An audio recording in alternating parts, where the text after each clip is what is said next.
Bahas opening terbaru One Piece dong. Ada detail apa aja? Mudah-mudahan dibaca. Hehehe.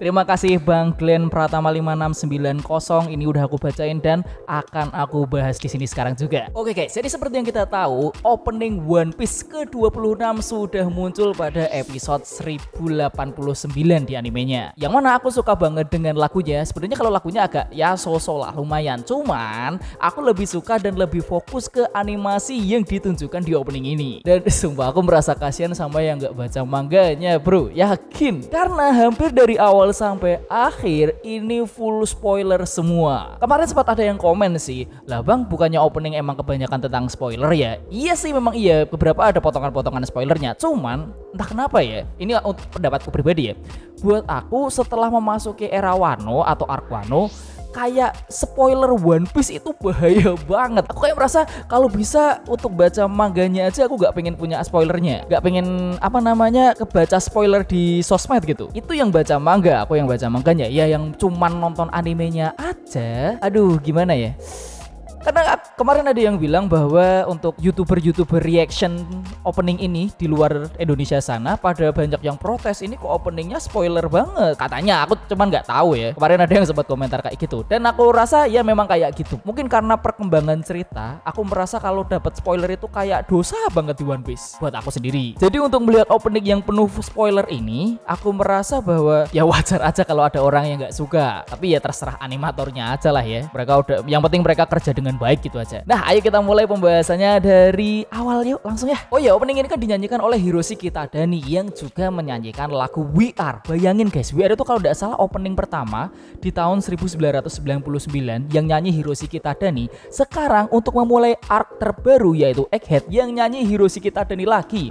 Dan kalau nggak salah juga ada beberapa lagu yang dinyanyikan Hiroshi Kitadani juga deh. Aku cuma lupa judulnya apa. Ini kayak napak tilasnya Hiroshi Kitadani nih. Yuk kita langsung bahas scene demi scene. Jadi opening ini kan dibuka dengan pemandangan yang ada di langit gitu kan ya. Yang mana kita langsung melihat bahwa shot kameranya itu turun ke kapalnya Luffy yang mereka lagi santai-santai dan Luffy langsung ketawa. Dan kita langsung muncul tulisan One Piece. Ini langsung spoiler pertama kita, yaitu dimana kita langsung diperlihatkan semua full kostum terbaru para bajak laut topi jerami di Egghead ini. Yang mana menurutku aku suka banget, penuh warna-warni dan bentuknya juga unik-unik. Dan aku jelas paling suka itu Zoro, sumpah Zoro. Meskipun aku suka banget dengan Luffy, tapi kalau dari semua kru ini aku lebih suka Zoro. Tetap keren anjir, sumpah. Next kita diperlihatkan bahwa ini ada Vega Force 01. Yang ini adegan dimana dia menggendong Saniku, kalau tidak salah ini dari laut mau dibawa ke Egghead yang di atas itu namanya si Labius Stratum atau apa aku lupa dah. Pokoknya adegan mau diangkat gini. Dan ini salah satu adegan spoiler. Ya kalau nggak salah adegan ini harusnya udah kelihatan di episode besok kayaknya ya, waktu munculnya si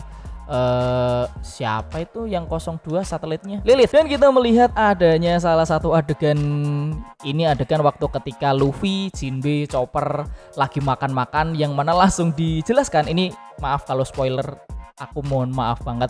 Kalau kalian nggak suka silahkan drop di sini karena aku akan menjelaskan lebih detail dari scene ini. Di sini kita melihat ada Luffy, Chopper, Jinbe, dan di depan Jinbe itu ada satu siluet, yaitu adalah Bonnie yang juga ikut lagi makan. Yang jelas di sini adalah adegan di mana setelah Luffy, Chopper, Jinbe itu terpisah dengan kru topi jerami lainnya di Egghead. Di awal-awal banget mereka udah kepisah. Pasti inget tuh yang baca manganya. Dan aku rasa adegan-adegan gelap seperti ini nanti setelah ke reveal di animenya, kayaknya adegan bayangan ini akan diterangin gitu ya. Akhirnya Bonnie kelihatan. Kayaknya ya tipe-tipe opening kan biasanya gitu ya. Kalau masih agak misteri digelapin, disiluetin. Kalau udah mau muncul ya diterangin lagi. Terus kita juga melihat kelompok yang terpisah dari Luffy, yaitu ada Franky, Robin, Nami, Sanji, dan Usopp. Zoro kalau nggak salah masih di kapal sama Brook, makanya nggak dilihatnya di sini. Dan kita melihat di sini di mana Luffy sudah ganti kostumnya, berada di tempat sampah pembuangan di Egghead, yang dimana dia di sini langsung bertemu dengan pria di ujung sana. Di ujung sana itu ada kecil banget, yaitu adalah Dr. Vegapunk. Terus langsung berlanjut lagi di mana kita melihat semua satelitnya Vegapunk yang aku agak lupa namanya. Ini kalau nggak salah Saka, Lilith, terus ada Atlas, Edison, iya Edison bukan sih? Terus ada York sama dengan ini yang ini namanya siapa lagi? Aku coba cari bentar guys, lupa namanya aku. Pythagoras, ya Pythagoras, hampir aja aku lupa. Pythagoras sama York, yang mana ini kostumnya benar-benar bagus banget. Udah dijelasin warnanya ya, meskipun kalau nggak salah di color spread chapter berapa itu udah muncul kok. Yuk kita next langsung. Di sini kita melihat ada sebuah apel yang dipotong, yang mana kalau yang baca manga udah tahu ini adalah kepalanya Vegapunk. Tapi aku fokus di belakangnya, dimana kita bisa melihat Kaku, Rob Lucy, dan si Stussy. Yang mana ini udah jelas spoiler banget bahwa si P0 akan muncul di animenya. Dan langsung kelihatan di sini wajahnya Vegapunk yang full banget. Yang mana harusnya ini digelapin loh menurutku. Kasihan animator One Piece ini yang baca manga kan, sosok Vegapunk itu benar-benar dinanti. Ceritanya belum sampai udah muncul di animenya. Udah muncul di openingnya. Terus kita melihat bahwa di sini para si P0 menggunakan topeng-topengnya. Tapi harusnya tadi ada 3 orang di sini, tapi ada 3 topeng. Yang mana yang kecil itu berarti merpatinya si Rob Lucy ini kayaknya. Dan adegan berikutnya adalah dimana kita melihat Luffy dan Chopper itu lagi berkeliling-keliling di labnya Vegapunk. Aku lupa ini adegan waktu apa ya. Mungkin ini merepresentasikan adegan waktu Luffy dan Chopper lainnya lagi nyari Bonnie, apa lagi nyari siapa tuh. Aku lupa pokoknya adegan ini. Apakah ini cuma adegan tambah-tambahan buat opening? Nggak tahu juga. Dan ini adalah adegan dimana Luffy dan Zoro sedang duduk-duduk, dimana di atasnya ada sebuah layar yang memunculkan ke-6 satelit Vegapunk bersama Vegapunknya. Ini sebenarnya lucu banget sih. Ini kan kayak representasi hologram yang ada di Egghead gitu kan ya. Waktu Luffy pertama datang di Egghead, muncul hologram naga, paus, segala macamnya, direpresentasikannya melalui Vegapunk dan teman-temannya ini. Dan lalu di sini kita melihat dari hologram ini juga ada Garp, Kizaru, Doll, Hanabi atau siapa ini yang anggota SWORD, sama Helmepo. Aku lupa tuh yang cewek namanya siapa tuh. Oh, Hibari, bukan Hanabi, sorry, Hibari. Yang terus next kita melihat para crossbuild. Di sini juga ada siapa itu, Mihawk, Crocodile, sama si Buggy. Dan di belakang langsung ada Luffy Gear 5-nya yang menendang teman-teman yang ada di sini. Dan kita langsung ditunjukkan scene ikonik yang harusnya muncul nanti. Masih agak lama banget, dimana Luffy menggunakan kacamatanya. Aku nggak nyangka adegan se-ikonik ini bisa dimunculkan di opening loh. Padahal ini adegan yang harusnya bagus banget. Tapi mungkin yang nggak baca manganya akan mengira ini tambah-tambahan aja. Ya memang sih tambah-tambahan aja, tapi ini kayak hal poin penting dari One Piece nanti ini. Dan setelah itu Luffy jatuh ke Egghead dari atas langit, yang mana kita melihat di sini hologram yang tadi aku bilang, ada hologram naga kepala pisang, ada paus dengan ekor diamond segala macamnya. Aku baru tahu kalau ternyata hologramnya warnanya ungu loh. Kaget aku. Kirain ya warna naga merah, oranye, kuning segala macamnya gitu. Di sini ungu, guys. Lucu banget warna-warna pemilihannya. Terus ini adalah adegan-adegan spoiler banget. Aduh, di sini ada si Koby bersama dengan Hibari yang berada di Pulau Hachinosu ketika dia bertarung bersama aku lupa yang kucing tuna, anak buahnya Kurohige yang menggunakan pulau aku lupa namanya. Kasihan yang baca manganya. Ditambah lagi ada adegan ini adegan yang lucu banget, dimana Jinbe, Luffy, Chopper, di belakangnya ada tangan berwarna ungu nemplek mereka, dan tiba-tiba mereka menjadi tua. Berarti ini kemampuan tangan siapa? Kemampuannya si Bonnie yang mengubah umur orang-orang. Terus ini ada adegan yang aku setelah teliti agak bingung nih. Aku bener-bener lupa adegan ini, dimana si Atlas, salah satu satelitnya Vegapunk, ini kayak nepuk tangan seseorang. Aku bener-bener gak keinget ada adegan ini loh di manganya. Apa aku yang kelewatan ya? Coba kalau kalian tahu ini kira-kira tangannya siapa, tolong komentar di bawah ya. Atau kalian punya teori yang lain mungkin silakan guys, kita diskusi di bawah. Terus ini adegan spoiler yang sangat spoiler, meskipun sebenarnya nggak bombastis banget ya, cuman ini ini adegan harusnya dikit banget nih, dimana kita bisa melihat bajak lautnya si Trafalgar Law. Di sini ada siapa itu yang beruang? Beppo namanya, aku hampir lupa. Beppo, ada Sachi, ada Penguin yang mereka mempunyai opai karena salah satu efek dari anak buahnya Kurohige yang dokter siapa itu namanya, pokoknya banyak orang yang dokter itu lemes gitulah, dimana mereka hampir tenggelam dan berubah menjadi wanita. Untung adegan waktu lawannya jadi perempuan gak dimunculin di sini, itu bener-bener epic banget. Emang masih oke lah, animatornya agak ngasih spoiler banyak, tapi ada yang ditahan dikit. Ya respect lah, saya masih respect lah. Terus kita juga melihat adanya anggota SWORD, dimana ini ada Cruz, terus Hibari, ada Helmepo, terus yang cewek itu namanya siapa sih, anaknya si Suru, cucunya apa anaknya si Suru itu? Kujaku, baru aja searching Kujaku. Yang mana kita melihat di belakang ini ada banyak wajah anak-anak yang tadinya surem jadi berbinar-binar. Aku nggak tahu ini bagian apa ya. Apakah ini adegan waktu di Hachinosu atau anak-anak yang mereka selamatkan? Aku kurang paham deh. Terus kita melihat adanya Sentomaru di sini yang benar-benar keren banget. Cuma ini sumpah kalau kalian pause dan kalian lihat adegan ini benar-benar mantap banget.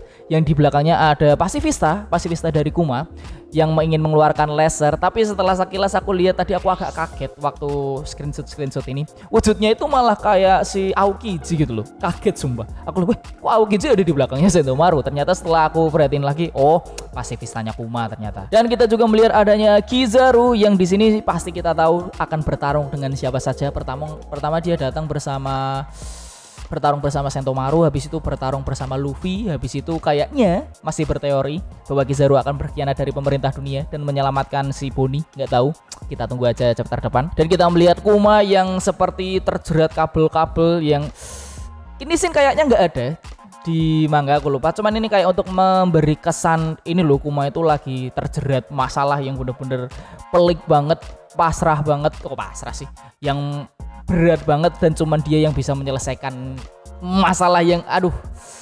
Makanya saya selalu menyarankan pada anime watcher only, tolong baca mangganya. Spoiler One Piece itu terlalu kejam, men. Terlalu kejam. Ini semua ini adegan yang benar-benar menurutku deep banget ya, bagus banget. Dan kita melihat adanya S-Shock, kalau nggak salah ya, S-Shock namanya, salah satu serafimnya Vegapunk. Oh, dan ada detail aku baru ngeh nih. Ternyata yang dianggap sebagai green blood yang di mangganya emang ternyata darahnya warna hijau loh. Aku baru ngeh nih, ternyata emang darahnya warna hijau ya.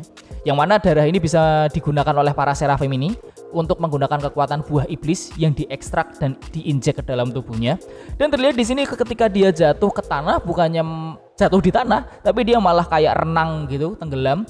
Ini sumpah representasinya bagus banget lagi. Yang mana kalau tidak salah kekuatannya, aku lupa nama buahnya, tapi ini adalah buah iblis punyanya Senior Pink. Ya, punyanya Senior Pink yang bisa renang di tanah, di batu-batuan konkret seperti itu. Dan kita langsung melihat ada Bonnie yang tenggelam, bukan tenggelam sih, habis tenggelam terus dia keluar dari laut atau air. Apakah ini waktu diselamatin Luffy, aku nggak tahu. Kayaknya sih ya, seingatku adegan waktu Bonnie tenggelam dan keluar dari air cuman waktu awal-awal doang sih, setelah itu gak ada. Lagian ini kostum waktu pertama juga kan di Egghead. Dan kita melihat Sentomaru kecil, aduh ya wah, ibut banget, yang sedang melihat jari yang mengeluarkan sebuah sinar yang lalu ditembakkan ke atas langit dan meledak. Yang sudah jelas ini adalah kekuatannya Kizaru. Dan seperti yang bisa kita lihat di sini bahwa Kizaru itu bener-bener kayak berteman banget dengan Sentomaru, dan Sentomaru mau nggak mau, sekaku apapun dia, segengsi apapun dia bener-bener kagum dengan Kizaru melalui ini panel bagus banget. Head kok sedih banget ya. Dan lalu kita melihat adanya salah satu satelit Vegapunk, yaitu si Shaka 01, yang mana di belakangnya ini bener-bener agak creepy, agak serem, di mana ada telapak di bagian tembok berwarna merah atau kaca warna merah bersama dengan orang-orang yang menggunakan topi, yang mengingatkanku dengan adegan di mana Shaka di bawah tanah itu akan mati, dalam tanda kutip, masih belum tahu dia mati apa enggak, ditembak oleh York, yang mana dia mengetahui bahwa di belakangnya ini semua orang ini yang pakai topi adalah agen pemerintah yang dikirim ke Egghead, tapi malah dicegah sama York untuk keluar dan akhirnya disekap di sini. Ini benar-benar ini representasi yang bagus banget sebagai kita yang baca mangganya gitu loh. Apalagi dibuat merah itu kayak darah gitulah. Aduh, bagus banget lah. Dan kita di sini melihat ada para serafim S-Hawk, S-Shock, dan S-Snake yang lagi dipuk-puk, lagi dipet-pet sama tangan besar jaket oranye. Sudah jelas ini siapa? Ini adalah York, karena kita sudah melihat outfitnya York yang berjaket oranye ya. Yang mana kita sudah tahu bahwa York adalah seorang pengkhianat. York adalah seorang pengkhianat yang memberi perintah kepada para serafim ini untuk mengacau keadaan di Egghead lah pokoknya. Dan ini adegan yang aku suka banget dari opening ini, dimana kita melihat Luffy dan kru topi jerami itu gonta-ganti kostum. Yang mana ini adegan yang bener-bener kayak nostalgia banget, napak tilas banget. Aku bener-bener suka. Tapi kalau misalnya harus disuruh milih ya, kan ini yang paling banyak Luffy bener-bener dijelasin secara detail banget. Aku lebih suka itu Luffy waktu di Wano, Luffy waktu di Egghead, dan Afro Luffy, it's a masterpiece. Sumpah itu lucu banget. Terus kita melihat mereka langsung berlari, melompat dari tebing, tipikal opening anime shonen banget ya. Mereka langsung loncat ke Egghead, yang mana mereka di sini langsung berganti kostum. Teman di sini kita cuma diliatin Luffy, Zoro, sama si Sanji. Aku baru ngeh kalau ternyata sepatunya Zoro pun juga berwarnanya kuning ya. Tak kira hitam apa gimana gitu. Dan kita langsung muncul adegan pertarungan yang harusnya ini jangan di spoiler. Semakin saya membahas opening ini, saya semakin kasihan dengan yang baca mangganya. Aduh, kita langsung melihat pertarungan antara Luffy Gear 5 bersama dengan Rob Lucy yang sudah awakening bersama awan hitamnya yang ada di sampingnya itu. Lalu ada pertarungan antara si tangan buntung kita, si siapa namanya, Eustace Captain Kid, bersama dengan ya meskipun siluetnya kayak gini mah kita tahu itu siapa ya. Ini adalah Shanks yang berhasil menenggelamkan kapalnya Captain Kidd, dan kita juga melihat adalah Trafalgar Law melawan si Brewok Kurohige. Itu akiknya banyak banget ternyata. Ditambah ada pertarungan yang sangat ini menggugah hati banget, sumpah sedih banget, antara Garp dengan muridnya yaitu Kuzan atau mantan Admiral Aokiji, yang mana kita masih belum tahu nasibnya Garp setelah pertarungan ini bagaimana ya. Ditambah ada pertarungan melawan Zoro melawan dengan Ash Hawk. Ya ini ada pedangnya, berarti ini waktu pertarungan Zoro melawan Esok nih, aku yakin banget nih. Dan ditutup lagi dengan adu pukul antara Luffy dan Rob Lucy, yang benar-benar ini kekuatan yang bagus banget, representasi yang menarik banget, dimana pukulannya langsung mengeluarkan api yang menyala dan isinya berpindah ke Sabo. Sang Entei, kaisar api, yang karena menggunakan kekuatan merah-merah nominya si Ace, yang mana di sini dia langsung diperlihatkan di backgroundnya itu ada gagak-gagak. Kalau nggak salah ini gagaknya harusnya punya salah satu anggota revolusioner ya, si Karasu. Iya, harusnya si Karasu, karena ini adegan yang diambil di Marijoa saat kekacauan Marijoa terjadi. Bentar lagi guys, bentar lagi kita sampai di sana. Dan ini adegan yang anjing banget sih. Aduh, ini adegan yang kita kan pengen tahu saat itu ya, keberadaan Vivi itu gimana, sedang apa, mati apa enggak. Dimunculin di opening guys, ini baru masuk ke Egghead loh. Aduh, kita bisa melihat si Morgan menutupi sesuatu dengan tangannya, yang udah jelas itu belakangnya yang besar itu adalah aduh siapa namanya, si Wapol. Di sini kita lihat Wapol, dan di depannya ada cewek kecil yang jelas itu adalah Vivi, yang itu sudah sangat menjelaskan bahwa Vivi itu masih hidup dan kabur bersama Morgans. Ditambah adanya Wapol yang ada di situ. Aduh, ini adegan harusnya dikit, tolong animator One Piece, Anda sodako sekali ini namanya. Ini ada sodako spoiler nih sama yang nggak baca manganya. Dan kita melihat, ini adegan yang bener-bener menurutku meaningful banget, sangat bermakna dalam banget. Kita melihat buku-buku yang berjatuhan, meskipun ini berjatuhan sebenarnya ini adalah adegan di mana buku-buku ini tenggelam ke dalam sebuah danau, yang bisa diperlihatkan bahwa ini adalah kejadian di Ohara, yang mana orang-orangnya membuang buku-bukunya ke danau atau apa aku nggak tahu nyebutnya ya, yang di sekitar pohon besarnya itu, yang membuat adegan ini. Kemarin ada yang tanya, bang, ini kok ada adegan orang bawa bunga kayak orang layat, ini siapa sih? Ini agak bagus nih, ini nggak ditutupi nih, kok nggak ditutupi? Ini ditutupi, nggak dijelaskan siapa, tapi akan saya beberkan sekali lagi. Tolong jangan, kalau nggak mau kena spoiler, jangan nonton video ini. Ini adalah Vegapunk yang sebelah kanan, yang kakinya kelihatan kurus banget, dan Dragon waktu masih muda yang ingin nyekar istilahnya ya, ziarah ke Ohara, yang merupakan salah satu tragedi yang cukup besar di One Piece. Dan mereka ingin nyekar ke Profesor Clover kalau udah salah. Kalau mereka kan kenal Profesor Clover udah sangat lama dan ingin ziarah ke tempat terakhirnya Profesor Clover. Aduh, saya semakin merasa kasihan dengan yang gak baca mangganya. Next kita langsung melihat sebuah pedang dengan sebuah kupu-kupu. Lalu kita melihat banyak sekali pedang di sini di singgasana kosong di Marijoa, yang akan menjadi tempat saksi bisu kematian Raja Cobra yang disaksikan oleh Sabo. Aduh. Dan bisa kita melihat sosok hitam di atas singgasana siapa? Im Sama. Wah, ya aku masih agak kesel waktu membaca adegan ini loh, sumpah. Bagus banget soalnya. Next, aduh ini bagus banget. Ini adalah adegan yang menurutku bagus banget, dimana ada pergerakan dalam animasi tapi motion ya. Maksud apa sih aku ngerti? Pokoknya ada satu badan bergerak, tapi di sini langsung gonta-ganti orang gitu. Di sini ada Sabo, ada Eustace Captain Kidd, ada Trafalgar Law, ada Kobe, yang mana itu benar-benar adegan yang salut buat yang bikin animasinya cuy, yakin. Dan lalu kita di sini melihat si Vivi dari punggungnya sedang mau keluar dari suatu lubang, aku nggak tahu, yang tiba-tiba dia berganti dengan Bonnie, yang di depannya ada gelembungnya Kuma, yang ternyata gelembung Kuma di sini berwarna orange loh.